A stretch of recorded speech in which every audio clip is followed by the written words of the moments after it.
Hey there friends and viewers, this is Hengest with TGN.TV and welcome to another PvP video. Right off the start here you can see this is patch 4.1 because of that dorky looking countdown.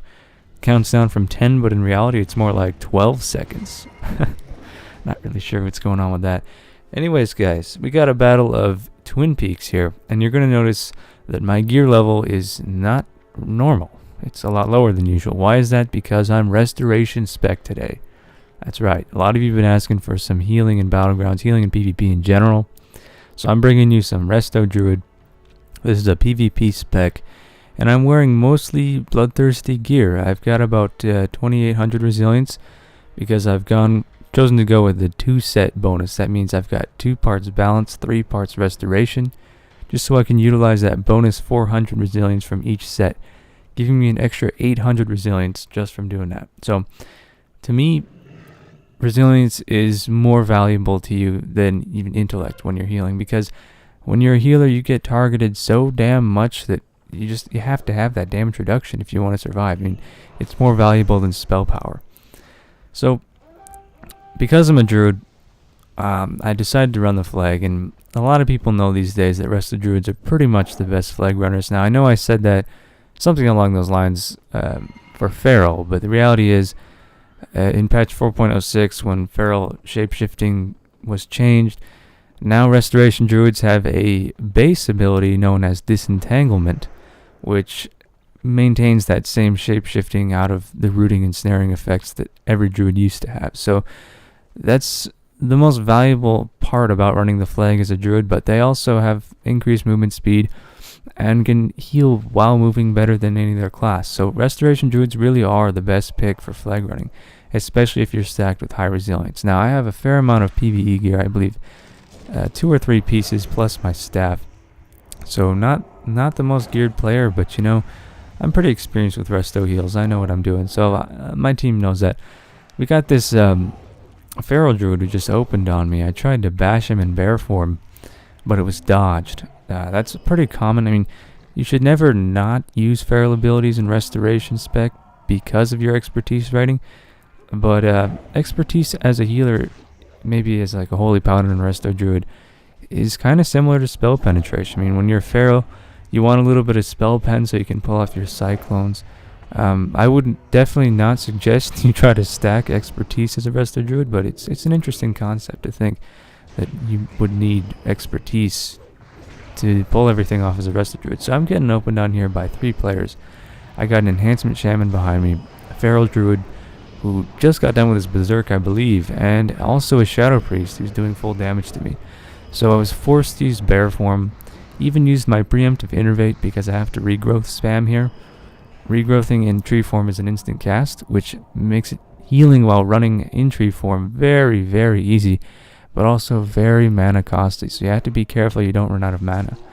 So there I did pull off a successful bash on that Enhancement Shaman, and a Demonology Warlock jumps in like a total badass and CCs the enemies that are pursuing me. So our flag is captured, which means I can't capture ours, duh. So I decided to just kite around, because if you stand in one place, it gives stealth classes a chance to rally up on you and coordinate an opening. You got to be careful. So if you're a flag carrier or a healer in general, you want to try to keep moving. So that's what I'm doing here. I just picked up the turbo boots and I'm in travel form, running around really quick. Really the only player that's trying to pursue me is that Enhancement Shaman, whom I believe has his Ghost Wolf at max speed. Now I'm fast forwarding a little bit here, because when you're doing Battlegrounds as a healer, they can tend to be a little bit slow, you know. You can't really play offense or stealth around the way I do as Feral. So there's a lot of running around, a lot of waiting. So I'm just going to fast forward. It won't be a problem. So as I was saying about that Enhancement Shaman, we'll talk more about it. I encounter him a little bit. But we've run into I don't know, that looks like an Affliction Warlock, as well as that Feral Druid who's on me again. Same with that Enhancement Shaman. And I can't run into the chamber because I don't know what's in there. I do know that it's safe out here though, although possibly counterproductive to be moving away from the chamber. Not really sure what was going through my head at this point in time. Regardless, I got 4 or 5 classes, half the team DPSing on me with very little to no defense. So I did go down rather quickly there. Bear in mind I did have one stack of the flag carrier debuffs, which increased my damage intake by 10%. That negates close to 1,000 resilience. So went down pretty quick there, but my team was able to capture the flag before the enemy could capture ours. And I'm just going to go up here and see if I can aid the flag carrier. So I'm opening up my map. I can see this is a pretty intense situation here. Whenever two flag carriers are close together like this, you know that the majority of the teams are going to be partaking in the combat. So we're going to have close to 20 people in the area. I decide to aid the offensive here. That means I'm healing the people that are trying to kill their flag carrier. Oh, barely getting caught by that ring of frost there. You can see the new indicators, the red circle that indicates that it's a hostile ring of frost. That's a great addition to 4.1. I have to say the best change they've made in a while is to actually give a way for people to identify which abilities are hostile and which are friendly. So the offensive there was successful. Our flag carrier did get away, but taken down shortly after. So I take the initiative yet again to run the flag because I know I can at least get it there effectively. Whether or not I'm the best player to defend in the chamber is questionable. So I grab those turbo boots. I do this on my feral spec all the time. I run over to this log over here and jump off. That way you can avoid the pool as well as the main transit bridge over there. And I see this feral druid over here. And he's trying to intercept me. Now one thing I always do when I'm healing is damage. Back in Wrath when I started healing, kind of became good at healing, I had a Restokin PvP spec. For those of you that don't know, that's a hybrid spec that used to exist in the old talent trees, where you spec'd into a lot of balanced druid dots, as well as most of the restoration important healing talents for PvP. And you were virtually unbeatable in a 1v1. It was certainly broken, but nowadays Resto Druids can have Insect Swarm, so they're kind of Restokin already. They just aren't able to get the same talents before that gave them that damage boost, but still applying dots like I'm doing there to that Warlock or even to this Shaman is always going to help your team. Any amount of damage can help. There I use my Nature's Grasp, and I'm dispelling his Earth Binds as well as shifting out of them when I get a free chance. Whenever I'm moving and I'm taking damage, I always try to keep up 3 stacks of my Life Bloom, because Life Bloom is such a strategic ability. I mean, Resto Druids can have the highest burst heals if you can coordinate with your Life Blooms. There I popped off another bash on that Shaman, as well as a well-timed Stampeding Roar. This is a new addition in 4.1, where Stampeding Roar was buffed significantly. It now is an 8-second duration and increases movement speed by 60%. That's almost as much as a sprint or a dash. And it's only got a 2-minute cooldown. So Resto Druids can use that to great effect. They can make great escapes, moving away with basically a second dash, but more importantly in bear form, where they take much less damage. So I was intercepted by that enhancement Shaman's Wolves here. I hate these things. But really as a healer, you don't really have to worry about them. Look at that Life Bloom tick for almost 30k there. Life Bloom, I believe the bloom portion was nerfed by 20% in 4.1. That's going to have a big effect on feral PvP. And it is noticeable as a Resto Druid, but not game changing. So here's what I was talking about, encountering this enhancement Shaman yet again. His Ghost Wolf, he's spec'd into Ancestral Spirit, which with 2 points increases his movement speed by another 15% in Ghost Wolf. And he's also got the glyph, so I believe that's, let's see here, 50% movement speed bonus in his Ghost Wolf, whereas my travel form is only 40%. So he's spamming his Frost Shock on me, and by effectively shifting in and out of his Ghost Wolf, is able to catch me every time. So if this keeps going on, I'm not concerned about my mana, but I want to kill this guy, so I keep dotting him up. And here's my strategy: because Druids have Feline Grace in cat form, which reduces their fall damage, I decide to just keep jumping off this thing and hopefully kill him with fall damage, because my dots aren't doing the job. But that strategy's quickly changed when more players come into the play here. My allies come around reapplying my dots yet again. We got a Shadow Priest up here. And if I'm able to heal with just my Rejuve and my Life Blooms, my mana should be, infinite really, unless I'm starting to get drained. Yet again, a great use of the Stampeding Roar there. Guys, you don't want to be using your dots if you have mana issues, which right now I don't, so I'm free to dot people. I just encountered that Frost Mage. Nice bash on that Affliction Lock again. I did not want to face that Frost Mage. Oh, using my Trinket on that Deep Freeze there. Frost Mages have so many snares. Even as a Resto Druid, you don't want to mess around with it. Getting clobbered by all these guys here. Had to use my Restoration cooldown Tree Form. And I'm just spamming my Regrowth here, getting my Hots dispelled. I got 6 people on me right now. Barely going to get to the spawn point for the flag and just barely capture it within, 3 seconds of that enemy flag going down there. That was really lucky. You can see in the chat window. Expressing my humor there. That was a pretty darn lucky coincidence there, but it was still awesome to watch regardless. I'm going to fast forward a little bit here because, like I said, a lot of healing in Battlegrounds is playing defensive. As Pharaoh, I can run around and jump on random people, which is always entertaining to watch, but if you're healing, it can be a little slow at times, so I'm going to try to keep it as quick pace as I can. I'm trying to save this guy here, getting focused by at least 4 players there. That same Enhancement Shaman running that flag. About to get intercepted by the rest of the team here. There's going to be a bit of a battle here. Our flag carrier, that Unholy Death Knight, who's... actually, we managed to take him down rather easily there. Trying to escape because I'm getting focused a little bit there. Got a ton of dots on me, not worried about it. But I'm going to rendezvous with our flag carrier because I got to heal this guy. This is a great opportunity for us to get yet another cap. And I'm just looking for him right now. Where did he go? There he is. He's still fighting in the middle a little bit. He needs to get moving. But he was about 40% health before I came in. I'm not sure if we even have another healer in our team. So it's kind of up to me to keep this guy alive. Shouldn't be a problem. Using my travel form to catch up with his unholy movement speed. And I realized the flag just got captured and we're the only people in position to take care of this. So I communicate to my partner, or to our flag carrier here, to make sure he intercepts this guy and kill him. I'll help him out as much as I can. Dotting him up a little bit and spamming my Wrath. I do have the Fury of Stormrage talent, but I really need to spec out of it because it's kind of worthless. For those of you that don't know, that gives you a 15% chance on impact of your Wrath to get a free instant cast Starfire, which does considerable damage, but it's just not common enough and you don't have time to do it in Battlegrounds.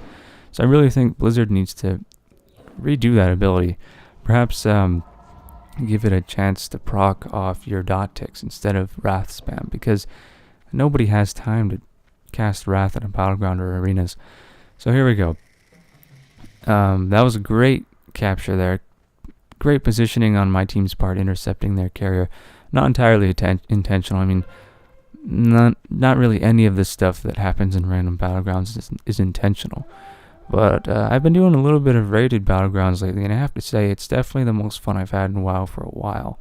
So I'm gonna try to focus on those in the near future. Might even start leading them myself in the guild. So I'll keep you posted on that. But for now, there's barely any Resto Druid healing or any healing at all that goes on at TGN, so I'm gonna do some of these videos for you guys. The Warlock there, being the smart player he is, handed off the flag to me because of the things I talked about earlier, the disentanglement, as well as the movement speed. I mean, we even got the bear form, Stampeding Roar, as well as my heals that I can do while moving. So spread the word. Resto Druids, excellent flag runners, also enhanced, or Resto Shaman, pretty damn up there. Priests and Holy Paladins, not so much. They have to stop and cast a lot of the time. Disc Priest's kind of an exception, but just not as strong as the other two I listed. So I'm actually getting backed by my team here. This is kind of exceptional here. Not very common you encounter good teamwork like this. And sure enough, it looks like we're going to intercept some players up here.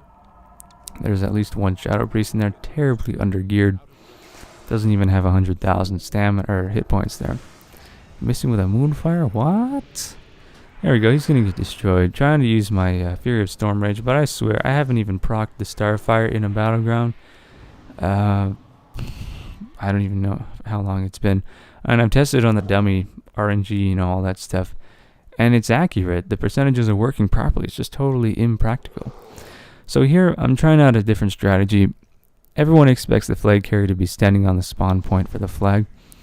I stand next to these turbo time boots over here. So in the event I get opened on, or in the event that the flag gets captured or returned, I can just grab those boots real quick and sprint in there like you wouldn't believe. But I don't want to make my teammates worry too much. So in the event I get opened on by 3 rogues or something, I just stand right on the flag area there. By the way, about the 3 rogues, what is it that has caused so many people to start playing rogues in 4.1? I swear, the day I was playing this battleground, I was in 4 battlegrounds where half of my team was rogues. In some cases, 6 out of 10 people were rogues. I don't get it. And I know Recuperate was changed a little bit. It wasn't buffed. It was just made more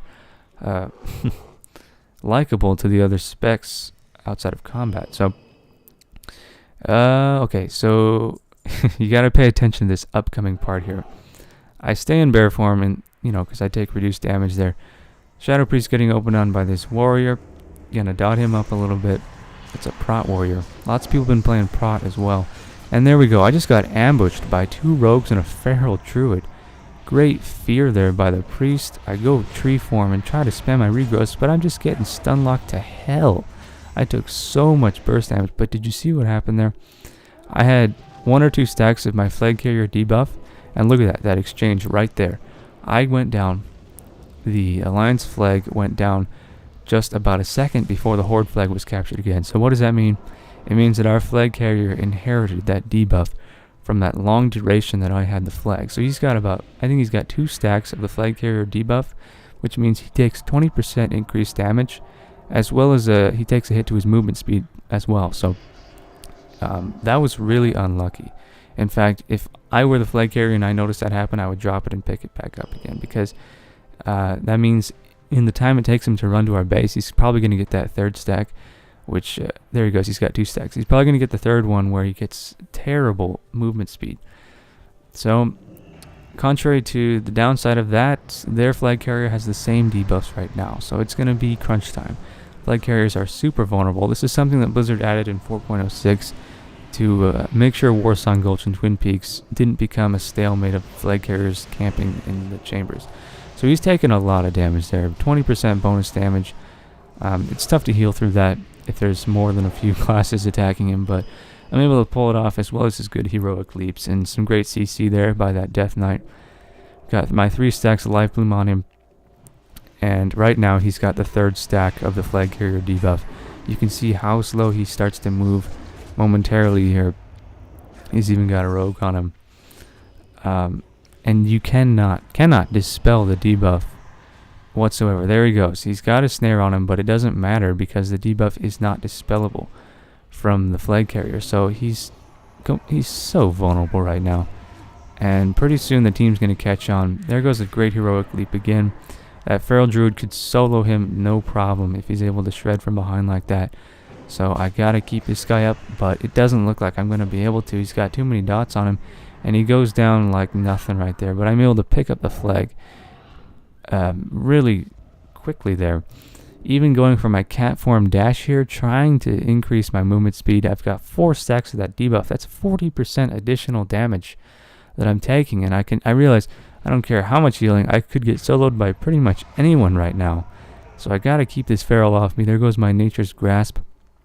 And I'm super, super vulnerable right now. But so is the enemy flag carrier. Going bear form, gotta reduce as much damage as I can. Going for a stampeding roar, realizing that those movement increasing abilities do not change anything when you're under the effects of this debuff. And this feral druid is gonna start dealing some crazy damage to me. My team has gotta kill the other carrier. Using my cyclone there, put up my 3 stacks of life boom again. Coordinating my burst heals. Barkskin is off cooldown. The Shadow Priest really needs to CC, or that's not a Shadow Priest, it's a Warlock. It really needs to CC that feral druid. There we go. Great job. Nice death grip. And I'm just waiting. I'm waiting. I could go down at any moment. I know there's at least 4 stealth classes in here. But their flag carrier could go down at any moment, popping down my wild mushrooms. I tribute to Curdy's pike. Those can be detonated and actually deal considerable damage. Don't have the snare though because I'm not balanced. So I'm just waiting and... What am I doing? Drinking. Okay, that's not smart because whenever you're sitting you get an automatic crit. Get sapped by a rogue, but it's too late. Look at that. Their flag carrier went down just in time before I got opened on by a stealth class. And guys, that was a nice competitive match of Twin Peaks. I really enjoyed that. That's been my first Restoration Druid video in a long time. I hope you enjoyed. Let me know what you think in the comments below. Thumbs it up, whatever you do. I'll see you guys next time. Have a great day.